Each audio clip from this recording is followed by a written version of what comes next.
80% content ক্রিয়েটারের page restriction হওয়ার পিছনে শুধুমাত্র এই কারণটাই ছিল।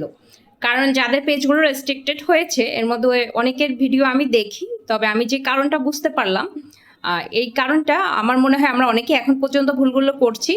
আমাদের পেজটাকে ইনকাম কম হোক বেশি হোক, পেজটাকে ফ্রেশ এবং ভালো রাখার জন্য আমাদের করণীয় কাজগুলো নিয়ে এখন আলোচনা করবো। আসসালামু আলাইকুম, সবাই কেমন আছেন? আশা করছি সবাই খুব ভালো আছেন। যিনি বা যারা যেখান থেকে ঠিক এই মুহূর্তে আমার ভিডিওটা দেখছেন, যদি ভালো লেগে থাকে প্লিজ লাইক কমেন্ট শেয়ার দিয়ে পাশে থাকবেন।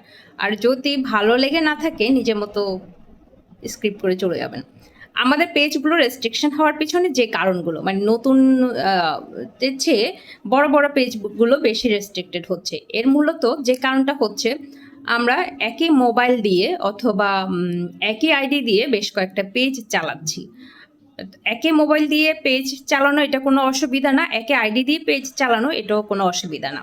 অসুবিধাটা যেটা হচ্ছে সেটা হচ্ছে আমরা এই পেজগুলো যেহেতু আমরা প্রত্যেকে 2টা 3টা 4টা পেজ চালাচ্ছি, এই পেজগুলোর কন্টেন্ট নিয়ে তো আমাদের একটু চিন্তা করতে হয়। দিনে একটা পেজ চালানোই অনেক সময় কষ্টসাধ্য হয়ে যায়, কারণ অনেক ব্যস্ততা থাকে, ভিডিওটা নিয়মিত করা হয় না। যদিও এটা আমাদের ফার্স্ট জব, তারপরেও সম্ভব হয় না। আমাদের ফার্স্ট জব বলতে আমরা যারা হাউস ওয়াইফ আমাদের জন্য ফার্স্ট জব। তো সেক্ষেত্রে কি হয়, আমরা একটু কাটছাট করে একই ভিডিও অন্য পেজগুলোতে চালাচ্ছি। যেমন আমার দুটো পেজের মধ্যে আমার একটা পেজে কন্টেন্ট প্রোটেকশন সেটআপটা দেওয়া আছে, আর একটা পেজে কন্টেন্ট প্রোটেকশন দেওয়া নাই।